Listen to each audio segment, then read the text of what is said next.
आदाब, नमस्कार, इस्तकबाल है आप सभी का हमारे प्रोग्राम गुफ्तगू में।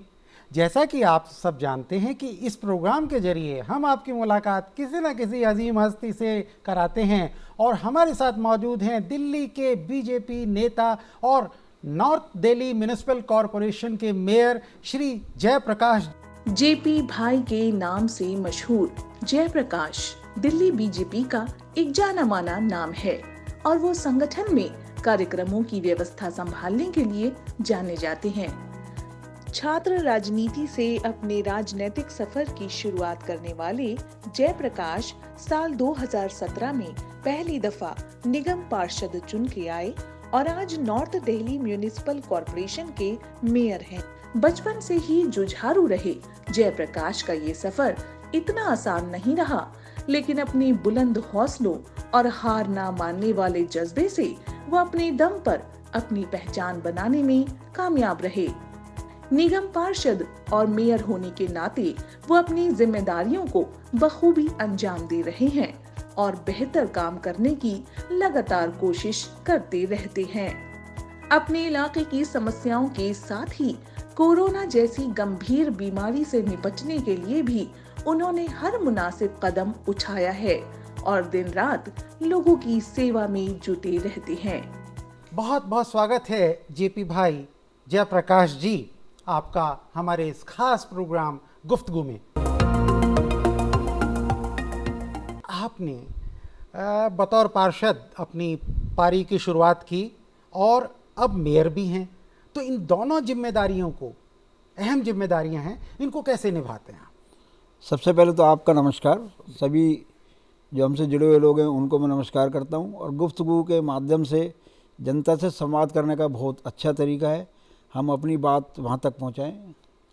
जहां तक मेरे पार्षद की और मेंबर की बात है, तो आज मैं उत्तरी दिल्ली नगर निगम, जो दिल्ली की सबसे बड़ी निगम है, उसका महापौर भी हूँ और सदर बाज़ार जो हमारा एशिया का सबसे बड़ा व्यापारिक क्षेत्र है, वहाँ से पार्षद भी हूँ। तो इसमें तालमेल बनाना बहुत आसान है, क्योंकि व्यक्ति जब काम करने की इच्छा शक्ति से चुन कर आता है और उसके मन में एक ही बात रहती है कि लोगों को डिलीवर करना है, उनकी सेवा करनी है, तो चाहे कितने भी काम हो, सब कामों पर तालमेल बैठा सकता है। तो मैं रोज़ सुबह 7 बजे से 9 बजे तक अपने क्षेत्र वाले ऑफिस में बैठता हूँ। फिर 9:30 बजे वहाँ से निकल करके फिर मैं अपने महापौर हाउस आता हूँ। उसके बाद 11 बजे तक हम वहाँ पब्लिक डीलिंग करते हैं।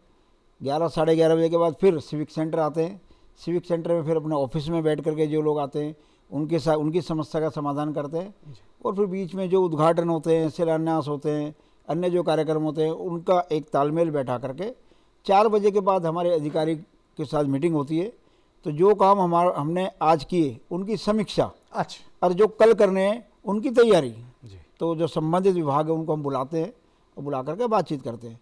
तो जब अच्छे मन से और सद्भाव से किसी काम को किया जाता है तो कितना भी लोड हो, काम आप अच्छे से कर सकते हो। जी अच्छा, जेपी भाई, आप कार्यक्रमों की व्यवस्थाओं को संभालने के लिए जाने जाते हैं। आप संगठन में भी कई पदों पर रह चुके हैं और सन 2017 में पार्षद से चुनकर आप आए सदर बाजार क्षेत्र से और फिर आप मेयर बन गए। तो इस पूरे प्रोसेस में हम ये जानना चाहेंगे कि आपका राजनीतिक सफ़र कब, कहाँ और कैसे शुरू हुआ? देखिए, जहाँ तक राजनीति की बात करें तो छात्र जीवन से ही मैं राजनीतिक क्षेत्र में सक्रिय हो गया था। जी। दिल्ली विश्वविद्यालय के अंदर हमारा कॉलेज है, अरविंदा कॉलेज। जी। उस अरविंदा कॉलेज में मैं प्रथम वर्ष का जब छात्र था, तो जब भी मेरा कुछ ऐसे लोगों से संपर्क में आया, विद्यार्थी परिषद के कार्यकर्ताओं के संपर्क में आया, और उनके संपर्क में आने के बाद हमने वहाँ काम किया। और द्वितीय वर्ष में मैंने पहला चुनाव लड़ा, वो मैंने जीता। तृतीय वर्ष में फिर मैंने चुनाव लड़ा, फिर वो मैं जीता। और लगातार अपने कॉलेज के अंदर कई वर्षों तक हमने राजनीति की। और वहाँ पे अच्छे अच्छे जो छात्र आते थे उनको सही दिशा देने का काम हमारा होता था। कई दफ़े छात्र जीवन में आप जब राजनीति करते तो दिशा से भटक भी जाते हैं, लेकिन हमारे ऊपर विद्यार्थी परिषद और उसके ऊपर राष्ट्रीय स्वयंसेवक संघ, उनका जो हमारे को संस्कार वहाँ से जो मिलते थे, काम करने की पद्धति जो मिलती थी, रीति जो हमने वहाँ से सीखी, उसका बहुत बड़ा लाभ हमारे को अपने जीवन में मिला। और किस प्रकार से आप छात्र जीवन में आगे बढ़ सकते हो, और वो भी राष्ट्रीय विचार के साथ, राष्ट्रीय विचार को कैसे आगे बढ़ा सकते हो, दिल के अंदर देश के प्रति ओत प्रोत की भावना से आप कैसे काम कर सकते हो और आपके द्वारा किए गए हर कृत्य में देश भावना सामने नजर आए। तो nation first, organisation second, self third, जब इस भावना से हमने काम किया तो हम आगे बढ़ते गए। तो यहाँ से हमारा छात्र जीवन से राजनीतिक सफ़र शुरू हुआ। उसके बाद राष्ट्रीय स्वयंसेवक संघ में मेरा दायित्व में काम किया और 2005 तक मेरे पे आरएसएस की जिम्मेदारी रही। एक घटनायक से लेकर के मुख्य शिक्षक, शाखा कार्यवाह और नगर कार्यवाह और विभाग जिले पे अनेक दायित्वों पर 2005 तक मैंने काम किया। और जैसे आपने बताया व्यवस्थाएं, ये अच्छी व्यवस्थाएं करने का तरीका और कैसे की जाती है ये भी मैंने राष्ट्रीय स्वयंसेवक संघ से सीखी, क्योंकि वहाँ पर हर चीज़ को बारीकी से विचार किया जाता है जी। बड़े कार्यक्रमों में जो छोटी छोटी चीज़ें होती है उनको सूचीबद्ध करना, एक चेक लिस्ट बनाना, चेक लिस्ट में वो सारे काम लिखना और उनको एक एक करके टिक मार्क करके उसको ठीक प्रकार से कराना। तो जब आपका पढ़ाई लिखाई आपकी ठीक हो तो आप अच्छे साबित हो सकते हो। ऐसी जो हमारी व्यवस्थाओं के नाते जो पढ़ाई लिखाई हुई वो आरएसएस के अंदर हुई, उसकी शाखाओं के अंदर हुई। शाखाओं के जो संघ के जो छोटे छोटे कार्यक्रम होते थे, चाहे वो संघ स्थल पे होते थे या अन्य स्थलों पे होते थे, वहाँ पर हम बहुत बारीकी से उन व्यवस्थाओं को किया करते थे। और जो हमारे ऊपर जो हमारे अधिकारी थे, हमारे विभाग संचालक जी थे लाला दुली चंद गुप्ता जी, उनका मुझे बड़ा आशीर्वाद मिला। वो एक एक कार्यक्रम में छोटी छोटी चीज़ों को इतने बारीकी से समझाते थे, सिखाते थे। अगर कहीं किसी का कोई कपड़ा भी गलत लगा हुआ है उसको भी दोबारा ठीक कराते थे। तो उससे आपको पता लगता है कि बड़ी चीज़ें तो अपना आप हो जाती हैं, बड़ी चीज़ों में छोटी चीज़ों को कैसे ठीक करना है। आपके बारे में कहा जाता है कि आपने बचपन से बहुत मेहनत की, दूध बेचने का काम भी किया, पढ़ाई भी की, फिर आरएसएस में, और अपने दम पर आप ऊपर उभर करके आए। तो आपका एक लंबा जद्दोजहद लाइफ के साथ चला जिसमें आपने आगे बढ़े अपने दम पर। तो वो उसके बारे में हम जानना चाहेंगे कि वो सब क्या हुआ बचपन से लेके और इतने मेयर तक पहुंचने की बात जो है। जब बचपन में मैं पढ़ता था तो हमारे को मेरे दादाजी से बड़े संस्कार मिले। हमारे दादाजी बहुत ही सामाजिक व्यक्ति थे और उनका एक फ़ोटो चित्र लगा होता था, उसमें देश के प्रथम प्रधानमंत्री जवाहरलाल नेहरू जी और बाद में इंदिरा जी के साथ उनका फ़ोटो था। तो जब देश युद्ध की तरफ जा रहा था, चाइना से युद्ध हुआ, तो हमारे दादाजी ने जो कि ठेकेदार के नाम से मशहूर थे, उन्होंने बाज़ार से धन एकत्रित करके चंदे के रूप में उनको दे करके आए। तो हमें लगता था कि जब हमारे दादाजी माननीय प्रधानमंत्री के साथ खड़े हो सकते हैं तो क्यों ना एक दिन हम भी अपना लक्ष्य ये तय करें। जबकि हमने विपरीत परिस्थितियों में काम करा। दादाजी का बहुत अच्छा काम था, दादाजी ठेकेदार थे, लेकिन कुछ परिस्थिति ऐसी आई कि दूध का काम करना पड़ा, भैंसें गाय पालनी पड़ी। एक बड़े परिवार के अंदर हमने काम किया। एक संयुक्त परिवार कैसे चलता है, हमारे पिताजी 5 भाई थे, हम 7 भाई 5 बहनें, 12 भाई बहनों का हमारा परिवार था। तो हमारे जो माँ बाप संघर्ष करते थे और संघर्ष में भी वो ईमानदारी से काम करते थे, जिसका एक बड़ा उदाहरण मैं देना चाहता हूँ जी। हम दूध जब बेचा करते थे तो हमारे आगे भी एक परिवार था जो दूध बेचता था, लेकिन वो दूध जब बेचते थे तो पानी मिला के बेचा करते थे। हमारे माताजी कहते थे नहीं, हम पानी मिला के दूध नहीं बेचेंगे, हम प्योर दूध बेचेंगे। हम कहते थे भी वो तो संपन्न है, हम लोग घाटे में रहते हैं। तो उन्होंने कहा घाटा कितना भी हो जाए लेकिन ईमानदारी नहीं छोड़नी, बेईमानी का कभी रास्ता नहीं पकड़ना। हमने अपने माता पिता के उस संस्कार को पकड़ लिया जी। हम उस संस्कार पे चलते चलते हमने लक्ष्य तय किए कि हमें आगे निकलना है। हमारे माता पिता ने कई दफ़े एक समय का खाना खाया लेकिन सबको पढ़ाया। जब इतने बड़े परिवार में आप सबको पढ़ा रहे हो, लिखा रहे हो, उनकी शादियाँ कर रहे हो, उनको आगे बढ़ा रहे हो, तो इसका मतलब माँ बाप ने कितना बड़ा सेक्रीफाइस किया होगा जी। हाँ। तो वो जो उनका सेक्रीफाइस था वो हमें संस्कार देता था, जो उनका त्याग था वो हमें संस्कार देता था। उनके सेक्रीफाइस और त्याग से ही हमने पढ़ाई लिखाई करी। हम सुबह दूध बेचते थे, फिर स्कूल जाते थे, स्कूल से आके पढ़ के फिर दिन में अपने परिवार में गाय भैंसों को संभालते थे, फिर शाम को दूध बेचने जाते थे। और पढ़ाई में भी अव्वल थे, पढ़ाई में भी कोई पीछे नहीं रहे। पढ़ाई में आप बहुत हमेशा अव्वल रहे। तो हम हमेशा पढ़ाई में, स्कूल में हमारा एक नाम था। स्कूल में हम स्पोर्ट्स में भी आगे रहते थे। हमने रेसलिंग में भी खेला, हमने क्रिकेट भी खेला, हमने खो खो भी खेली, हमने कबड्डी भी खेली। तो सब एक्स्ट्रा एक्टिविटीज़ कैसे हो सकती हैं, तो स्पोर्ट्स में भी हमारा ध्यान था, उसमें भी हम आगे गए। जब हम कॉलेज छात्र जीवन में आए उस समय भी हम सुबह पहले दूध सप्लाई करके आते थे, फिर कॉलेज जाते थे, कॉलेज में फिर वहाँ पढ़ाई करते थे, फिर वहाँ राजनीति करते थे, वहाँ से फिर आकर के फिर घर के काम में लग जाते थे। अब मैं आगे आपसे चलता हूँ और आपके कार्यों की तरफ आते हैं, वर्क्स की तरफ आते हैं। Delhi new Delhi municipal corporation को स्ट्रीट लाइटिंग में एनर्जी को बचाने के लिए एक अवार्ड मिला था, वो क्या था और कैसे मिला आपको वो अवार्ड? देखिए, एक पूरे देश के अंदर एक कंपटीशन हुआ था जी। जिसमें यूनेस्को ने एक कंपटीशन रखा था, उसमें देश भर की सभी निकायों ने उसमें भाग लिया था। हमारे नगर निगम ने उसमें भाग लिया, तो हमारे को यूनेस्को अवार्ड मिला। तो उसके अंदर हमने हमारे नॉर्थ एमसीडी में जितनी भी लाइटें थी, जो पहले सोडियम लाइट जला करती थी, उसको एलईडी लाइट में बदला। जी हाँ। उससे दो फायदे हुए। अच्छा। एक तो सोडियम लाइट से बिजली की कंजम्पशन ज़्यादा होती थी, वो कंजम्पशन कम हुई, उससे रोशनी भी कम होती थी। हमने एलईडी लाइट में तब्दील करके बिजली भी बचाई। जो हमारा करोड़ों रुपए का खर्चा महीने का होता था, उसको हमने आधा कर दिया और शहर को उजाला ज़्यादा दे दिया। जी। तो उसको हमने एक संकल्प के साथ समयबद्ध तरीके से काम किया।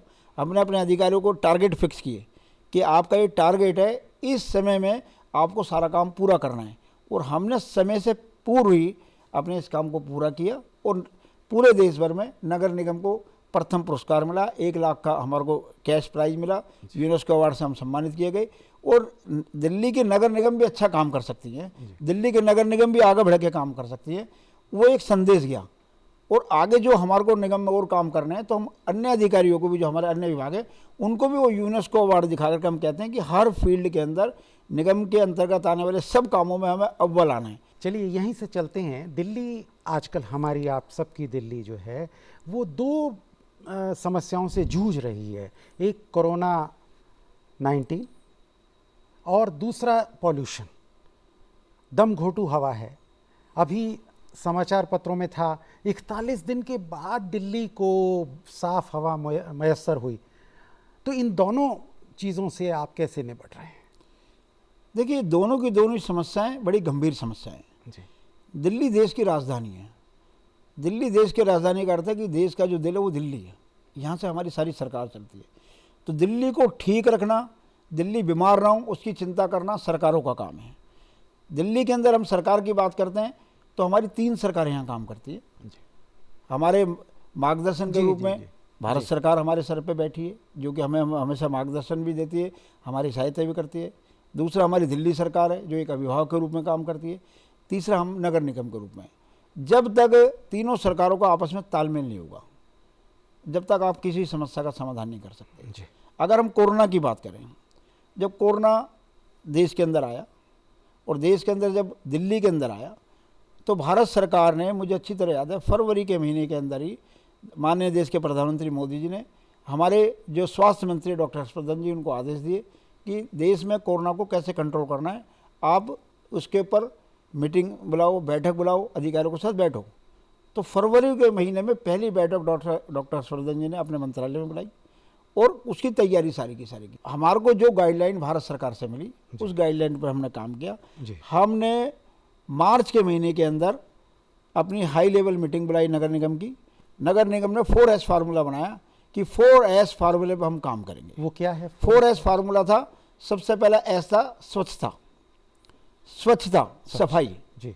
क्योंकि जब लॉकडाउन लग गया, 55 वर्ष की आयु से ज़्यादा के कर्मचारी का आदेश आ गया कि वो घर रहेंगे, तो इसका मतलब कर्मचारियों की संख्या कम हो गई। उस समय शहर के अंदर सफाई व्यवस्था ठीक रहनी चाहिए, वो अस्त व्यस्त ना हो। और सफाई से तो हमारे देश के प्रधानमंत्री जी का सपना जुड़ा हुआ है। तो हमने अपने पूरे निगम में एक व्यवस्था बनाई कि कहीं भी शहर में कूड़ा नहीं मिलना चाहिए, गलियां रोड साफ पहले के दिन मिलने चाहिए। हमने बहुत अच्छी तरह से सफाई करी। ठीक। और लगभग 3800 मीट्रिक टन कूड़ा उस समय हमने रोज उठाया जी, जो कि हमारे लैंडफिल पर गया लॉकडाउन के दौरान बताऊं जी। तो पहला ऐसा था हमारा स्वच्छता, दूसरा हमारा ऐसा था सैनिटाइजेशन जी। हमने सैनिटाइज करने के लिए शहर को, क्योंकि जब शहर लॉकडाउन था तो गली मोहल्ला बाजार और विशेषकर जो कंटेम्पटेंट जो लोग हॉटस्पॉट एरिया थे जिनको रेड जोन हम कहते हैं, उन एरियाज़ के अंदर हमने एक योजना बनाई और सैनिटाइजेशन ठीक प्रकार से उसकी एक व्यवस्था बनाई। हमारा इंजीनियरिंग विभाग, हमारा उद्यान विभाग, हमारे डीवीसी कर्मचारी, वो सारे के सारे हमने उसमें जोड़े। और जहाँ जहाँ भी हमें केस मिलते थे कि आज इस गली के अंदर एक व्यक्ति संक्रमित मिला है, उस गली को सैनिटाइज कराना, उसके घर को सैनिटाइज कराना, उसके घर तक में जाकर हमने सैनिटाइज किया। इसी के दौरान हमने जो, क्योंकि लोग जब संक्रमित हो रहे थे तो उनका बायोमेडिकल वेस्ट निकल रहा था जिसको आम कूड़े में हम नहीं डाल सकते थे, तो उसके बायोमेडिकल वेस्ट के लिए हमने एक कंपनी से इकरार किया और डेली का शुरू में 38 मीट्रिक टन और बाद में 60 मीट्रिक टन तक वो कूड़ा बायोमेडिकल वेस्ट हमने रोज उठाया, जी उसको हमने लैंडफिल तक पहुंचाया ताकि संक्रमण ना फैले। तीसरा ऐसा था सोशल डिस्टेंसिंग, जी जो कि एक बहुत बड़ा कवच था। जी तो आपने देखा लॉकडाउन के दौरान चाहे वो सब्जी की दुकान थी, चाहे वो राशन की दुकान थी, चाहे वो केमिस्ट की दुकान थी, चाहे वो दूध की दुकान थी, जितने भी इसेंशियल सर्विस वाली दुकानें थी, वहाँ पर पीले पीले गोले और सफ़ेद मार्किंग का काम नगर निगम ने किया। अच्छा, उसमें हमने अच्छी भूमिका निभाई, हमारा सारे इंजीनियरिंग विभाग को हमने संभाला। और 4S था हमारा, जो राष्ट्रीय अध्यक्ष हमारे JP नड्डा जी ने कहा था, फीड द नीडी। जो गरीब लोग हैं, जो गरीब परिवार है, उनके घर तक खाना पहुँचे, वो लोग भटके ना। तो फीड द नीडी कार्यक्रम के तहत हमने जहाँ जहाँ ज़रूरतमंद लोग थे उनके लिए कच्चा राशन भी उपलब्ध करवाया और खाना बना करके भी दिया। तो ये 4S फार्मूले से, जिसमें हमारे राष्ट्रीय अध्यक्ष जी ने जो हमें अभियान दिया, हमारे देश के माननीय प्रधानमंत्री ने जो हमारे को अभियान दिया, उस पूरे अभियान को हमने आगे बढ़ाया और 4S फार्मूले के तहत दिल्ली में कोरोना पर नियंत्रण करने के लिए बहुत बड़ी भूमिका हमने निभाई। दूसरी बात पोल्यूशन की बात है। दिल्ली के अंदर अगर प्रदूषण कम करना है तो प्रदूषण कम करने के लिए तीनों सरकारों को तालमेल से काम करना पड़ेगा। मुझे कहते हुए बड़ा खुशी है कि दिल्ली के अंदर अगर आज जो प्रदूषण की कमी आई है, उसमें भारत सरकार ने जो कदम उठाए उससे हमें लाभ मिल रहा है। जैसे जो 60,000 व्हीकल, कमर्शियल व्हीकल पहले दिल्ली में आते थे, जी ईस्टर्न पेरिफेरल, वेस्टर्न पेरिफेरल, वो भारत सरकार ने बनाए, वो बाहर की बाहर जा रहे हैं। बाहर की बात जा रही है, NCR में जितने भी ईंट के भट्टे जी। हैं, उनमें एक जिग जैग तकनीक है। जिग जैग तकनीक से क्या होता है, उस धुएं का जो असर ऊपर जाके कम हो जाता है। वो भारत सरकार लेकर के आई, उससे धुआं कम हुआ। तीसरा, हमारे जो पेट्रोल और डीजल का जो है, उसका स्तर ऐसा बनाया कि वो कम से कम पोल्यूशन करे। तीसरा, जो हमारी पराली है, पराली के लिए भारत सरकार, पराली के लिए भारत सरकार ने जो NCR के जितने भी राज्य, हमारे पड़ोसी राज्य हैं, चाहे हरियाणा है, चाहे पंजाब है, चाहे उत्तर प्रदेश है, उनके किसानों को में जन जागरण चलाने के लिए उन्होंने उनको अवेयर करने के लिए उनको धन उपलब्ध कराया। हमारा जो पूसा इंस्टीट्यूट है, पूसा इंस्टीट्यूट में एक कैप्सूल का अभी हुआ है, कैप्सूल वो है जिससे कि हम वहीं पर ही उसको खाद बना सकते हैं पराली का। जी उसी के तहत जो नगर निगम है, नगर निगम ने भी एक अच्छा बहुत बड़ा कदम उठाया है, जो कि ICMR की रिपोर्ट है कि उसके कारण से 10 PM जो पोल्यूशन था दिल्ली का, वो कम हुआ है। क्योंकि दिल्ली में जितने भी हमारे तंदूर जला करते थे, उस तंदूर में जो कोयला इस्तेमाल होता था, उससे धुआं होता था जी। तो उसको कम करने के लिए हमने उन तंदूरों को गैस में कन्वर्ट कर दिया। तो तंदूर भी जल रहा है, उसका काम भी हो रहा है और पोल्यूशन कम हो गया। हमने हमारे 6 जोन हैं, 6 जोन में 6 टीमें बनाई। 6 टीमों का काम था नाइट पेट्रोलिंग करना। नाइट पेट्रोलिंग का अर्थ है कि रात को कोई कहीं भी कूड़ा जला देता है, वो कूड़ा ना जले, उसके लिए हमारी टीमों ने लगातार काम किया। तो वो इस बार कूड़े की जो घटनाएं वो कम हुई हैं। तो दिल्ली में अगर प्रदूषण कम करना है तो भारत सरकार ने जितने भी अच्छे कदम उठाए हैं उनका हमें सदुपयोग करना पड़ेगा। दिल्ली के अंदर अभी हम जो हमारा लैंडफिल है, लैंडफिल पर हम एंटी स्मोक गन और स्मोक टावर की लगाने की तैयारी कर रहे हैं जी। हमारे जो लैंडफिल पर हमने तो क्या ये जल्दी हो जाएगा एंटी स्मोक गन वगैरह सब लगाने का? अभी पिछले वर्ष ही भारत सरकार के सहयोग से हमने जितने भी हमारे लैंडफिल पर कूड़े के पहाड़ है उनको कम करने के लिए ट्रमल मशीनें लगाई हैं, जिससे कि वहाँ का जो कूड़ा है उसको हम सेग्रीगेट कर रहे हैं। उसमें खाद अलग निकल रही है, बदबू अलग निकल रहा है, सॉलिड वेस्ट निकल रहा है। वो जिसको जहाँ भेजना है उसको हम भेज रहे हैं, उसका सदुपयोग कैसे हो सकता है? अभी जो भारत सरकार का NHAI है, नितिन गडकरी जी के मंत्रालय ने, उन्होंने हमारे कूड़े को हमसे खरीद करके उसको नेशनल हाईवे में उसका वो इस्तेमाल कर रहे हैं जी। तो कूड़े का भी सदुपयोग कैसे हो सकता है, उसके लिए नगर निगम भी संकल्पित है। भारत सरकार आगे बढ़ के काम कर रही है। हमें उनकी ताकत का, उनकी सोच का, उनके विजन का सदुपयोग करना है। और ये हमारा सौभाग्य है कि आज देश के अंदर मोदी जी की सरकार है। मोदी जी के अंदर सरकार में जितने भी हमारे माननीय मंत्री है, वो आगे बढ़ करके देश हित में सब काम कर रहे हैं। तो उसका जितना हम उपयोग कर पाएंगे, दिल्ली में कोरोना तो जाएगा ही जाएगा, हम पोल्यूशन को भी कम करेंगे। चलिए दुआ करते हैं कि कोरोना और पोल्यूशन दोनों से निजात मिले। और यहीं से अब आगे चलते हैं आपकी बिल्कुल पर्सनल क्वेश्चन पर कि ये जयप्रकाश जी तो ठीक है, ये JP भाई के नाम से आपको जाना जाता है, इसके पीछे का राज क्या है? जब मैं स्कूल में पढ़ा करता था तो मुझे अच्छी तरह याद है कि मैं 5वीं 6वीं कक्षा में था जब भी मेरा नाम JP पड़ गया था जी। वो घर में हम बड़ा परिवार था, सब भाई भाई कहते थे। तो एक दिन एक दोस्त ने कहा कि जो आप हमारे JP भाई हो, तो उस दिन से हमारा नाम JP भाई पड़ गया। तो आज मेरा सौभाग्य है कि गली मोहल्ला बाज़ार दिल्ली शहर 8 साल का 10 साल का 15 साल का बच्चा भी कहता है जेपी भाई जा रहे हैं, और 80 साल के बुजुर्ग भी कहते हैं जेपी भाई जा रहे हैं। तो भाई शब्द के अंदर तो एक ताकत है, हम सबके भाई हैं। भाई का मतलब सुख दुख का साथी। जी। आज सब मुझे जब भाई कह के बुलाते हैं तो मुझे अच्छा लगता है, क्योंकि जहाँ अपनापन होता है आज व्यक्ति उसी को भाई कहता है। तो मैं सबका हूँ, सब मेरे हैं, इसी भावना से हम काम करते हैं। अच्छा जयप्रकाश जी, मैं आपसे ये भी जानना चाह रहा था कि आपके पास दोहरी जिम्मेदारी है। पहले भी मैंने पूछा, बहुत स्पेसिफिकली पूछता हूँ कि निगम पार्षद की अपनी जिम्मेदारी है, मेयर की अपनी जिम्मेदारी है, और जो आपका इलाका है ये गंगा जमुनी तहजीब को ज़्यादा समेटे हुए है, तो यहाँ पर अपेक्षाएं ज़्यादा बढ़ जाती हैं, क्योंकि यहाँ की जनता अपने नेता से ये उम्मीद करती है कि वो उससे पहले खड़ा हो। तो ये कठिन क्षेत्र है, इसमें ये दोनों जिम्मेदारियाँ आप कैसे निभाते हैं, इस पर आप कुछ कहना चाहें? देखिए, एक तो जिस दिन मैं जनप्रतिनिधि बना, मैंने एक चीज़ तय की कि महीने में 2 क्षेत्र के राउंड में रखूँगा जी। तो आज जब मैं महापौर नहीं था जब भी रखता था, जब मैं स्टैंडिंग कमेटी चेयरमैन था जब भी रखता था, आज मैं महापौर हूँ जब भी रखता हूँ। तो आप जब महीने में 2 बार अपने क्षेत्र में जाते हो और लोगों के सुख दुख के साथी होते हो और अलग अलग एरियाज होता है, तो लोगों से आपकी कनेक्टिविटी बनी रहती है। तो जब आपकी लोगों से कनेक्टिविटी बनी रहेगी तो लोगों को कभी आपसे शिकायत नहीं होगी। हमेशा जनता को शिकायत जब होती है जब आपकी कनेक्टिविटी ख़त्म हो जाती है, जब आप फ़ोन खुद नहीं उठाते, आपका फ़ोन कोई और उठाता है, जब आप लोगों के मिस कॉल देखते नहीं हो और वो मिस कॉल कई दिन बाद जब वो मिलता है कहता है मैंने आपको फ़ोन किया था। तो क्षेत्र से जुड़ने के लिए मैं हमेशा महीने में 2 अपने राउंड रखता हूँ, और मैं सुबह और शाम कोई समय ऐसा तय करता हूँ, जैसे अभी आज शाम तक का जो मेरा शेड्यूल है, तो शाम को जब मैं फ्री हो जाऊँगा 8 बजे मैं इलाके में चला जाऊँगा। तो मेरी गाड़ी किसी एक कोने पे खड़ी होती है जहाँ से मेरे घर 1 किलोमीटर दूर होता है, तो हर दिन कोना बदल जाता है। वहाँ से मैं 1 किलोमीटर पैदल चलता हुआ लोगों से मिलता हुआ जाता हूँ। कहीं कूड़ा पड़ा मिल गया तो मेरे को वो कहें उससे पहले मैं खुद ही अधिकारी को कर्मचारी को बुला कर उसको कूड़ा उठवाता हूँ। कहीं कोई गड्ढा मिल गया तो मैं वहीं अपने अधिकारी को बोल के दूसरे दिन गड्ढा भरवाता हूँ, ताकि लोगों को कहना ही ना पड़े। और जो लोगों की शिकायत आती है उसको हम नोट कराते हैं। मेरा ऑफिस सुबह 8 बजे से लेकर रात के 8 बजे तक चलता है। उसके बाद मेरा फ़ोन 24 घंटे चलता है। सबके फ़ोन मैं खुद रिसीव करता हूँ और सबकी जो समस्याएं उनको कहीं ना कहीं नोट करता हूँ। जो समस्या हाथ हल हो सकती है उसको हाथ हल करते हैं, जिसमें थोड़ा समय लगना होता है उसको समयबद्ध तरीके से उनको बताते हैं। और महापौर का एक बड़ा दायित्व है, 104 वार्ड आपके पास है, तो जो अपना शेड्यूल होता है उस शेड्यूल के अंदर जो हमारे ऑर्गेनाइज कार्यक्रम होते हैं उसके समय का ध्यान में रखते हुए, मीटिंगों को ध्यान में रखते हुए एक पूरे दिन का शेड्यूल ऐसे बनाते हैं कि पब्लिक डीलिंग भी हो जाए, मीटिंग्स भी हो जाएं, एरिया में राउंड भी हो जाए, और 15 दिन में एक जोन की मीटिंग भी मैं जोड़ लेता हूँ।